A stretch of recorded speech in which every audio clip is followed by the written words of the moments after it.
இந்த யுத்தம் மீண்டும் ஆரம்பமாகலாம் என்பது தொடர்பான சில செய்திகளும் இருப்பதை நம்ம கவனிக்க முடிகிறது. குறிப்பாக சில பகுதிகளில் குறைந்த அளவான சண்டைகள் நடைபெற்று வருகிறது என்று அவர் சொல்றாரு. பாலஸ்தீன விடுதலை அமைப்பு அவர்களோட எங்கேயுமே இப்ப சண்டை பிடிக்கல, அவங்க தான் தாக்குதல்கள் நடத்துறாங்க. ஆனால் அவர் என்ன சொல்றாருன்னா, சில பகுதிகளில் குறைவான அளவுக்கு சண்டைகள் தொடர்ந்து கொண்டே இருக்கிறது, அடுத்த கட்டத்திற்கு நம்ம தயாராகணுங்கிறதை இது நமக்கு காட்டுது என்று சொல்லிட்டு அடுத்த கட்டம் ஒன்றொரு ஸ்திரத்தன்மையோடு இருக்க வேண்டிய கட்டமாக இருக்கிறது, அல்லது நம்ம யுத்தத்திற்கு போக வேண்டிய நிலையை உண்டாக்கும், யுத்தத்துக்கு போனா நம்ம வெற்றி அடைகிற வரைக்கும் சண்டையிட வேண்டி இருக்கிறது என்பதையெல்லாம் அவர் இன்றைக்கு பேசியிருக்கிறார். இஸ்ரேலுடைய மகாரிவ் செய்தி பிரிவு இந்த செய்தியை வெளியிட்டிருக்கிறாங்க. இதுல இருந்து என்ன தெரியுதுன்னு கேட்டா, அவங்க ஏதோ ஒரு வகையில் ஒரு யுத்தத்தை ஆரம்பிப்பதற்கான முழு முயற்சியில் இருக்கிறார்கள். ஏன்னா இந்த யுத்தத்தை அவங்க முடிக்கல, யுத்தத்தில் அவங்க தோல்வி அடைந்திருக்கிறார்கள். சர்வதேச அளவில் அவர்களுக்கு ஏற்பட்ட இழிவை துடை தெரிவதற்காக, வரலாற்று பிழையாக இது மாறிவிடக் கூடாது என்பதற்காக அவங்க என்ன பார்க்கிறாங்க கேட்டா, மீண்டும் ஒரு யுத்தத்தை ஆரம்பிக்க பார்க்கிறார்கள். அல்லாஹ் போதுமானவன். பாலஸ்தீன சகோதரர்கள் தற்போது யுத்த நிறுத்தத்தை கடைபிடிக்கிறோம் என்பதில் தெளிவாக இருக்கக்கூடிய நிலையில நேற்றைய தினம் இஸ்ரேலையே உழுக்கக்கூடிய ஒரு சம்பவம் நடைபெற்றிருந்தது. குறிப்பாக இஸ்ரேலுடைய ராணுவத்தின் சட்டத்தரணியாக வழக்கறிஞராக செயல்பட்டவங்க தான் இவங்களுடைய பெயர் இயதோமர் யெருஷால்மி என்பது, அது அவங்களுடைய ஹீப்ரு மொழி சார்ந்த ஒரு பெயர் நினைக்கிறேன், ரொம்ப கஷ்டமாக இருக்கிறது. இவங்க செய்த ஒரு காரியத்தால் இவரை பதவி நீக்கம் செய்திருக்கிறார்கள். இந்த பதவி நீக்கத்திற்கு உள்நாட்டுக்குள்ளேயே பெரிய எதிர்ப்புகள் எல்லாம் இருக்கிற அதே நேரத்தில் இன்றைக்கு காலை இவருடைய கார் ஒரு கடற்கரையோரத்தில் கண்டறியப்பட்டது. இவங்க அதுக்குள்ள இருக்கிற ஒரு கடிதம் மட்டும் இருந்தது. உடனடியாக இவங்களை தேடுகிற பணியை மேற்கொண்டார்கள். உயிரோடு இவர் தற்போது கிடைத்திருக்கிறார் என்கிறது இஸ்ரேலிய ராணுவம். சரி, எதற்காக இவர் இப்படியான ஒரு முயற்சியை மேற்கொண்டார்? தற்கொலைக்கான முயற்சியை தான் இவர் மேற்கொண்டிருக்கிறார் என்று தெரிய வருது. எதற்காக இவர் செய்தார் என்று சொன்னால், அடுத்த கட்டமாக என்ன செய்வது என்கிற ஒரு நிலைப்பாட்டை எடுத்திருக்கக்கூடிய இஸ்ரேலிய ஆக்கிரமிப்பு அரசாங்கம் என்ன பண்ணியிருக்கிறாங்கன்னு சொல்லி சொன்னா, பாலஸ்தீனத்திலிருந்து கைது செய்யப்பட்ட அத்தனை அப்பாவி சகோதரர்களையும் மொத்தமாக தூக்கிலிடுவது, அவர்களுக்கு மரண தண்டனை வழங்குவது என்பதற்கான ஒரு சட்ட மசோதாவை நெசட்டினுடைய தேசிய பாதுகாப்பு குழுவுக்கு கொடுத்த நேரத்தில் அவர்கள் அங்கீகரித்திருக்கிறார்கள். இதைத் தொடர்ந்து நெசட்டில் இது வாத விவாதத்திற்கு விடப்பட்டு மீண்டும் ஒரு வாக்கெடுப்புக்கும் விடப்படும். அப்படி விடப்பட்டு வாக்கெடுப்பில் அது வெற்றி பெறுகிற நேரத்தில் பாலஸ்தீனத்தை சேர்ந்த அத்தனை சகோதரர்களையும் தூக்கில் இடுவது என்கிற நிலைக்கு அவங்க போயிருவாங்க. முதல் கட்ட அங்கீகாரம் அவர்களுக்கு கிடைத்திருக்கிறது. பாலஸ்தீன விடுதலை அமைப்பு இன்றைக்கு வெளியிட்டிருக்கக்கூடிய அறிவிப்பில் இது ஒட்டுமொத்தமான ஒரு படுகொலைக்கு, இனப்படுகொலைக்கு தள்ளப்படக்கூடிய ஒரு விவகாரமாக இருக்கிறது. இதனை நிறுத்துவதற்கு சர்வதேச நாடுகள் தலையிட வேண்டும், ஐநா தலையிட வேண்டும் என்கிற கோரிக்கையை விடுத்திருக்கிறார்கள்.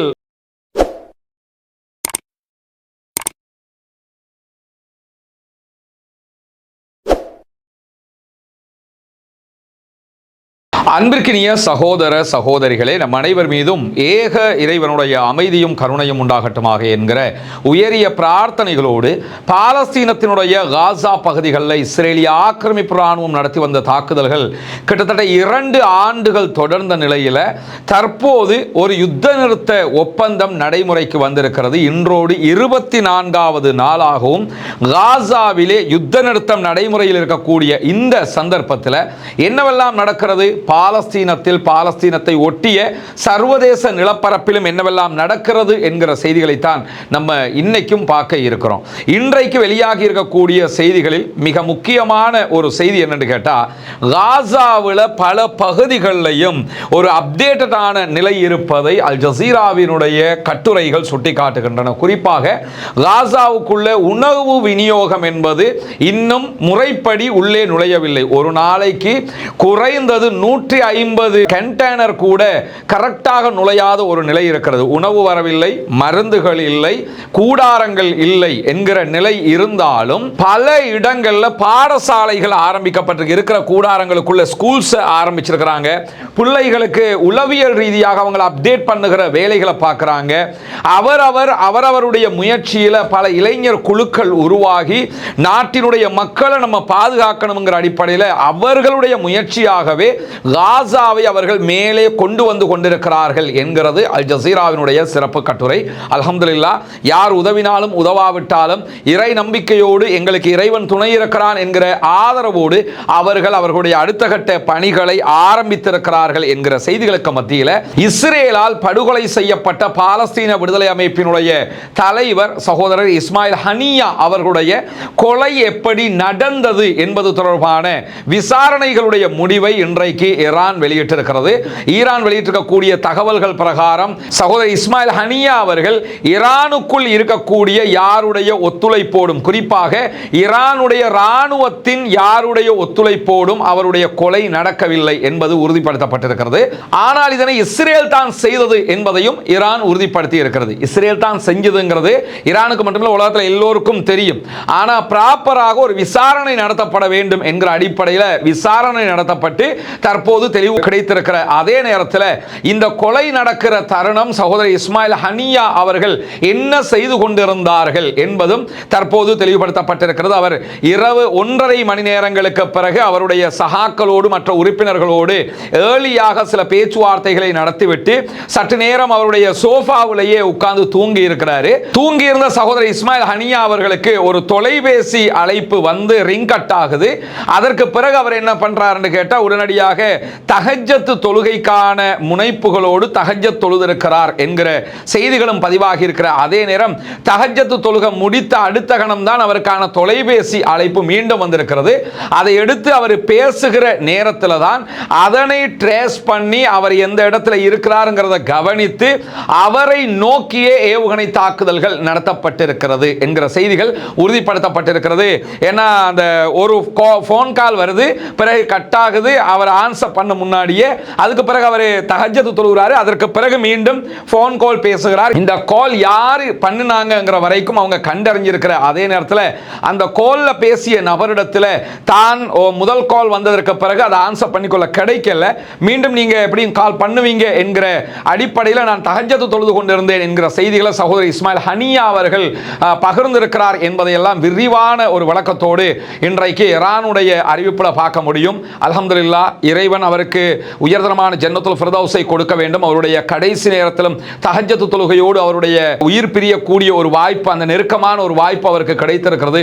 அல்லாஹு தஆலா அவருடைய பாவங்களை எல்லாம் மன்னிக்க வேண்டும் என்கிற பிரார்த்தனைகளோடு இன்றைக்கு வெளியாகி இருக்கக்கூடிய மிக முக்கியமான செய்திகளில் மேலதிகமான ஒரு செய்தி என்னன்னு கேட்டா, காசா பகுதிகளுடைய அடுத்த கட்ட நடவடிக்கைகள் தொடர்பாக இஸ்தான்புல்ல துருக்கியினுடைய தலைமையில் ஆரம்பமாக நேற்றைய தினம் பாலஸ்தீன விடுதலை அமைப்பை துருக்கி அழைத்து பேசியிருந்தது.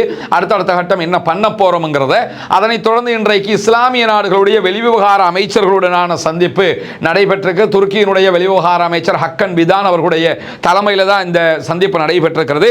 துருக்கி, சவுதி அரேபியா, கத்தர், ஜோர்தான், UAE, பாகிஸ்தான், இந்தோனேஷியா ஆகிய நாடுகளுடைய வெளிவிவகார ஃபாரின் மினிஸ்டர்ஸ் இதிலே பங்கெடுத்திருக்கிறார்கள். பாலஸ்தீன விடுதலை அமைப்பு பாலஸ்தீனத்தை சேர்ந்த சகோதரர்களிடத்தில் ஆட்சியை ஒப்படைப்பதற்கு தயாராக இருக்கிறது. பாலஸ்தீனம் தனி நாடு, தனி அரசாங்கம் என்று அறிவிக்கப்பட்டால் ஆயுதங்களை அரசிடத்தில் ஒப்படைப்பதற்கு தயாராக இருக்கிறது என்கிற செய்திகளையும் வெளிப்படையாகவே சொல்லி இருக்கிறார்கள் என்பதும் இன்றைக்கு பதிவாகி இருக்கிற அதே நேரத்தில் இஸ்ரேலிய ராணுவ தலைமை தளபதி இயால் ஜமீருடைய ஒரு அறிவிப்பு இன்றைக்கு வெளியாகி இருக்கிறது. அந்த அறிவிப்பில் இந்த யுத்தம் மீண்டும் ஆரம்பமாகலாம் என்பது தொடர்பான சில செய்திகளும் இருப்பதை நம்ம கவனிக்க முடிகிறது. குறிப்பாக சில பகுதிகளில் குறைந்த அளவான சண்டைகள் நடைபெற்று வருகிறது என்று அவர் சொல்றாரு. பாலஸ்தீன விடுதலை அமைப்பு அவர்களோட எங்கேயுமே இப்ப சண்டை பிடிக்கல, அவங்க தான் தாக்குதல்கள் நடத்துறாங்க. ஆனால் அவர் என்ன சொல்றாருன்னா, சில பகுதிகளில் குறைவான அளவுக்கு சண்டைகள் தொடர்ந்து கொண்டே இருக்கிறது, அடுத்த கட்டத்திற்கு நம்ம தயாராகணுங்கிறதை இது நமக்கு காட்டுது என்று சொல்லிட்டு அடுத்த கட்டம் ஒன்றொரு ஸ்திரத்தன்மையோடு இருக்க வேண்டிய கட்டமாக இருக்கிறது, அல்லது நம்ம யுத்தத்திற்கு போக வேண்டிய நிலையை உண்டாக்கும், யுத்தத்துக்கு போனா நம்ம வெற்றி அடைகிற வரைக்கும் சண்டையிட வேண்டி இருக்கிறது என்பதையெல்லாம் அவர் இன்றைக்கு பேசியிருக்கிறார். இஸ்ரேலுடைய மஹாரிவ் செய்தி பிரிவு இந்த செய்தியை வெளியிட்டிருக்கிறாங்க. இதுல இருந்து என்ன தெரியுதுன்னு கேட்டா, அவங்க ஏதோ ஒரு வகையில் ஒரு யுத்தத்தை ஆரம்பிப்பதற்கான முழு முயற்சியில் இருக்கிறார்கள். ஏன்னா இந்த யுத்தத்தை அவங்க முடிக்கல, யுத்தத்தில் அவங்க தோல்வி அடைந்திருக்கிறார்கள். சர்வதேச அளவில் அவர்களுக்கு ஏற்பட்ட இழிவை துடை தெரிவதற்காக, வரலாற்று பிழையாக இது மாறிவிடக் கூடாது என்பதற்காக அவங்க என்ன பார்க்கிறாங்கன்னு கேட்டா, மீண்டும் ஒரு யுத்தத்தை ஆரம்பிக்க பார்க்கிறார்கள். அல்லாஹ் போதுமானவன். பாலஸ்தீன சகோதரர்கள் தற்போது யுத்த நிறுத்தத்தை கடைபிடிக்கிறோம் என்பதில் தெளிவாக இருக்கக்கூடிய நிலையில நேற்றைய தினம் இஸ்ரேலையே உழுக்கக்கூடிய ஒரு சம்பவம் நடைபெற்றிருந்தது. குறிப்பாக இஸ்ரேலுடைய ராணுவத்தின் சட்டத்தரணியாக வழக்கறிஞராக செயல்பட்டவங்க தான் இவங்களுடைய பெயர் இயதோமர் யெருஷால்மி என்பது, அது அவங்களுடைய ஹீப்ரு மொழி சார்ந்த ஒரு பெயர் நினைக்கிறேன், ரொம்ப கஷ்டமாக இருக்கிறது. இவங்க செய்த ஒரு காரியத்தால் இவரை பதவி நீக்கம் செய்திருக்கிறார்கள். இந்த பதவி நீக்கத்திற்கு உள்நாட்டுக்குள்ளேயே பெரிய எதிர்ப்புகள் எல்லாம் இருக்கிற அதே நேரத்தில் இன்றைக்கு காலை இவருடைய கார் ஒரு கடற்கரை ஓரத்தில் கண்டறியப்பட்டது. இவங்க அதுக்குள்ள இருக்கல, ஒரு கடிதம் மட்டும் இருந்தது. உடனடியாக இவங்களை தேடி தேடுகிற பணியை மேற்கொண்டார்கள். உயிரோடு இவர் தற்போது கிடைத்திருக்கிறார் என்கிறது இஸ்ரேலிய ராணுவம். சரி, எதற்காக இவர் இப்படியான ஒரு முயற்சியை மேற்கொண்டார்? தற்கொலைக்கான முயற்சியை தான் இவர் மேற்கொண்டிருக்கிறார் என்று தெரிய வருது. எதற்காக இவர் செய்தார் என்று சொன்னால், இவர் ஒரு வீடியோவை வெளியிட்டிருந்தாங்க. அந்த வீடியோ தான் மிகப்பெரிய சர்ச்சையை தற்போது சர்வதேச மட்டத்தில் உருவாகி இருக்கிறது. இஸ்ரேலுடைய பாலஸ்தீன சகோதரர்களை அடைத்து வைத்திருக்கக்கூடிய தைமன் சிறைச்சாலையினுடைய உள்ள பாலஸ்தீன சகோதரர்களுக்கு பாலியல் ரீதியாகவும் உடலியல் ரீதியாகவும் இஸ்ரேலிய ஆக்கிரமிப்பு ராணுவம் கொடுக்கக்கூடிய வதைகளை இவங்க வீடியோ பண்ணி அந்த வீடியோவை கசிய விட்டுட்டாங்க. அந்த வீடியோவை இஸ்ரேலிய ஊடகங்களே போட்டு வைரல் ஆக்கிட்டாங்க. அந்த வீடியோவுக்கு பிறகுதான் தற்போது ராணுவத்தினுடைய தகவல்களை கசிய விட்டார் என்கிற குற்றச்சாட்டில் இவங்க பதவி நீக்கம் செய்யப்பட்டிருக்கிறாங்க. எனவே அந்த மன உளைச்சல்ல தற்கொலைக்கு முயற்சி செய்திருக்கிறார்கள் என்கிற செய்திகளும் வெளியாகி இருக்கிறது. இவங்க ஒரு பெண்ணாக இருக்கக்கூடிய நிலையில என்னதான் தான் ஒரு யூதராக, ஒரு ஜியோனிஸ்டாக, ஒரு செயல்காரியாக இருந்தாலும் அந்த சிறைச்சாலையில் நடக்கக்கூடிய அநியாயங்கள் அவங்களாலேயே தாங்க முடியாம இருக்கக்கூடிய நேரத்தில் தான் அந்த வீடியோவை அவங்க கசிய விட்டிருக்கிறாங்க. அந்த வீடியோ வைரலாகி இருக்கிறது சமூக வலைதளங்கள்லையும். பாலஸ்தீன அப்பாவி சகோதரர்களை அவங்க பண்ணுகிற கொடுமைகள், பாலியல் ரீதியாக கொடுக்கிற துன்புறுத்தல்கள் எல்லாம் கற்பனை கூட பண்ண முடியாது. ஏதோ ஒரு வகையில் ஒரு சின்ன ஒரு அன்பு அவங்களுக்கு இப்படியெல்லாம் பண்ணுகிறார்களே என்கிற ஒரு நிலை எடுத்ததுனால தான் தாங்க முடியாமல் அந்த வீடியோ ரிலீஸ் பண்றாங்க. அதற்காகத்தான் தற்போது நடவடிக்கைக்கு உள்ளாகி இருக்கிறார்கள். பதவியை இழந்திருக்கிறார். இப்படி பலவிதமான துன்பங்களுக்கும் இவர் தற்போது ஆளாக்கப்படுகிறார். ஏன்னா இஸ்ரேல்னால யாருங்கிறது அந்த வீடியோ பார்த்தால் எல்லாருக்கும் தெரிஞ்சிடும். அந்த அளவுக்கு உண்டான அநியாயங்களை அவர்கள் பாலஸ்தீன அப்பாவிகளுக்கு செய்து கொண்டிருக்கக்கூடிய நிலையில இன்றைய தினம் பாலஸ்தீனம் தொடர்பாக, பாலஸ்தீனத்தினுடைய கைதிகள் தொடர்பான ஒரு தீர்மானத்தை இஸ்ரேலுடைய பாராளுமன்றம் நெசட் நிறைவேற்றி இருக்கிறது. அது என்ன தீர்மானம் என்று சொன்னா, பாலஸ்தீனத்தினுடைய கைதிகள் அப்பாவிகள் கிட்டத்தட்ட 18,000க்கு மேற்பட்டவர்கள் இந்த 2 ஆண்டுகளுக்குள்ள கைது செய்யப்பட்டிருக்கிறாங்க. இஸ்ரேலுடைய சிறைச்சாலைகள் நெகோவ்ல மற்ற இடங்கள்ல எல்லாம் சிறை வைக்கப்பட்டிருக்கிறார்கள். அந்த சிறை வைக்கப்பட்டிருக்கக்கூடிய சகோதரர்களுக்கு அடுத்த கட்டமாக என்ன செய்வது என்கிற ஒரு நிலைப்பாட்டை எடுத்திருக்கக்கூடிய இஸ்ரேலிய ஆக்கிரமிப்பு அரசாங்கம் என்ன பண்ணியிருக்கிறாங்கன்னு சொல்லி சொன்னா, பாலஸ்தீனத்திலிருந்து கைது செய்யப்பட்ட அத்தனை அப்பாவி சகோதரர்களையும் மொத்தமாக தூக்கிலிடுவது, அவர்களுக்கு மரண தண்டனை வழங்குவது என்பதற்கான ஒரு சட்ட மசோதாவை நெசட்டினுடைய தேசிய பாதுகாப்பு குழுவுக்கு கொடுத்த நேரத்தில் அவர்கள் அங்கீகரித்திருக்கிறார்கள். இதைத் தொடர்ந்து நெசட்டில் இது வாத விவாதத்திற்கு விடப்பட்டு மீண்டும் ஒரு வாக்கெடுப்புக்கும் விடப்படும். அப்படி விடப்பட்டு வாக்கெடுப்பில் அது வெற்றி பெறுகிற நேரத்தில் பாலஸ்தீனத்தை சேர்ந்த அத்தனை சகோதரர்களையும் தூக்கில் இடுவது என்கிற நிலைக்கு அவங்க போயிருவாங்க. முதல் கட்ட அங்கீகாரம் அவர்களுக்கு கிடைத்திருக்கிறது. பாலஸ்தீன விடுதலை அமைப்பு இன்றைக்கு வெளியிட்டிருக்கக்கூடிய அறிவிப்பில் இது ஒட்டுமொத்தமான ஒரு படுகொலைக்கு, இனப்படுகொலைக்கு தள்ளப்படக்கூடிய ஒரு விவகாரமாக இருக்கிறது. இதனை நிறுத்துவதற்கு சர்வதேச நாடுகள் தலையிட வேண்டும், ஐநா தலையிட வேண்டும் என்கிற கோரிக்கையை விடுத்திருக்கிறார்கள். கற்பனை கூட பண்ண முடியாது. 18,000 சகோதரர்களையும் எந்த விதமான அன்பு, பாசம், கருணையும் இல்லாமல் முழுவதுமாக சிறைச்சாலைகளில் வதைக்கு மேல் வதை பண்ணுகிற நிலையில மொத்தமாக அவர்களுக்கு மரண தண்டனை விதித்து அவர்களை தூக்கில் இடுவதற்கு இஸ்ரேல் திட்டமிடுகிறது. இப்படி ஒரு சம்பவம் நடந்தால் உலக வரலாற்றில் இவங்களை போல ஒரு அயோக்கியர்களை, கொடூரமானவர்களை உலகம் காணாது.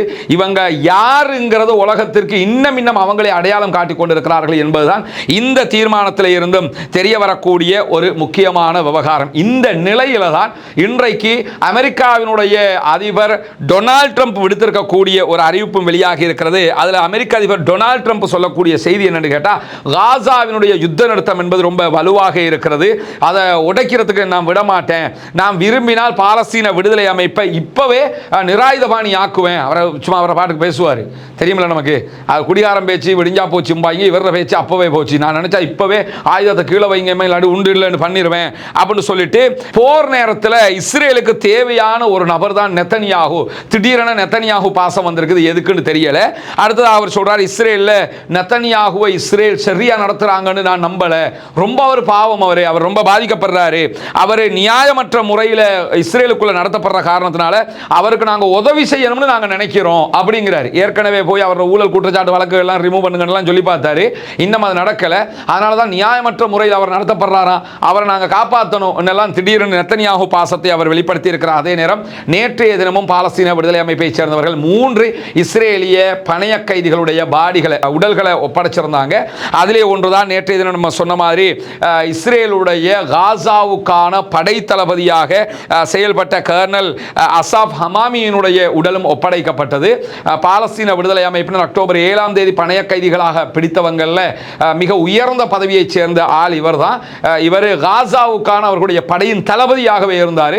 அவர் உயிரோடு தான் அவங்க பிடிச்சிட்டு வந்தாங்க. இஸ்ரேல் நடத்திய காசா மீதான தாக்குதல்களில் தான் இந்த ஆளும் கொல்லப்பட்டிருந்தான். அவனுடைய உடலையும் சேர்த்து அவர்கள் ஒப்படைத்து இருக்கிறார்கள் என்கிற செய்திகளும் பதிவாகி இருக்கிற அதே நேரம் இன்றைக்கும் நார்த் காசா அதே போன்று தெற்கு காசா பகுதிகளில் எல்லாம் இஸ்ரேலிய பீரங்கி தாக்குதல்கள் நடத்தப்பட்டிருக்கிறது. பைத்லாகியாவுடைய வடக்கு பகுதிகளில் ஓவராக உச்சமாக பீரங்கி தாக்குதல்கள் நடத்தியிருக்கிறார். அந்த வீடியோக்களை இஸ்ரேலை வெளியிட்டுக் கொண்டிருக்கக்கூடிய நேரத்தில் கிழக்கு காசா நகரத்தில் இஸ்ரேலுடைய போர் விமானங்கள் விமான தாக்குதல்களையும் நடத்தி இருக்கிறது. இப்படி தொடர்ந்து அவங்க என்ன பண்றாங்கன்னா பாலஸ்தீன அப்பாவிகள் மேல யுத்த நிறுத்தத்தை மீறி தாக்குதல்களை தொடர்ந்து கொண்டிருக்கக்கூடிய நேரத்தில் தான் ஏற்கனவே இஸ்ரேலுடனான இந்த சமாதான பேச்சுவார்த்தையில் விடுதலை செய்யப்பட்ட சகோதரர்களை இஸ்ரேல் அவ்வப்போது கைது செய்கிற நிலைமைகளை தாண்டி இந்த நேரத்தில் இந்த 2000 பேரை விடுதலை பண்ணாங்களா இல்ல, அந்த விடுதலை செய்யப்பட்ட 2000 பேர்ல ஒரு முக்கியமான நபர் விடுதலை செய்யப்பட்டவர் தான் அந்நஜா தேசிய பல்கலைக்கழகத்தினுடைய மாணவ ஒன்றியத்தினுடைய முன்னாள் தலைவராக செயல்பட்ட உமர்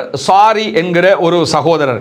இவரை மீண்டும் பாலஸ்தீன அதிகார சபையினுடைய பாதுகாப்பு பிரிவு இன்றைக்கு கைது செய்திருக்கிறது. இஸ்ரேல்காரன் தான் அநியாயம் பண்றான்ங்கிறத தாண்டி இந்த மஹ்மூத் அப்பாஸினுடைய அந்த குரூப் இருக்கிறாங்களா இல்லையா, ஃபத்தாஹ் குரூப், அவங்களும் இந்த சகோதரர்களை கைது பண்றதும் அவங்களுக்கு அநியாயம் பண்றதுமாக அவர்களுடைய நிலையும் தொடர்ந்து கொண்டிருப்பதை நம்ம பார்க்க முடிகிற அதே நேரத்தில் கான் யூனிஸினுடைய கிழக்கு பகுதிகளில் தொடர்ந்தும் இஸ்ரேலிய ஆக்கிரமிப்பு அரசாங்கம் பாரிய அளவிலான தாக்குதல்களை நடத்துகிறார்கள், வீடுகளை அழிக்கிறார்கள் என்கிற செய்திகளும் இன்றைக்கும் வெளியாகி இருக்க அந்த வீடியோக்களையும் அவங்க வெளியிடக்கூடிய காட்சிகளை நம்ம பார்த்துக்கிட்டு இருக்கிறோம். அல்லாஹு தாலா தான் பாலஸ்தீன மக்களை பாதுகாக்க வேண்டும் என்கிற பிரார்த்தனையை தொடர்ந்து அல்லாஹ்விடத்தில் முன்வைங்க. குனூத்து நாசிலாவை இஸ்ரேலிய ஆக்கிரமிப்பு ராணுவத்திற்கு எதிராக தொடர்ந்து ஓதி வாருங்கள் என்கிற கோரிக்கையோடு ஜனநாயக ரீதியாக பாலஸ்தீன அப்பாவிகளுக்காக குரல் போமாக வாகிறது. அல்ஹம்துலில்லாஹி ரப்பில் ஆலமீன்.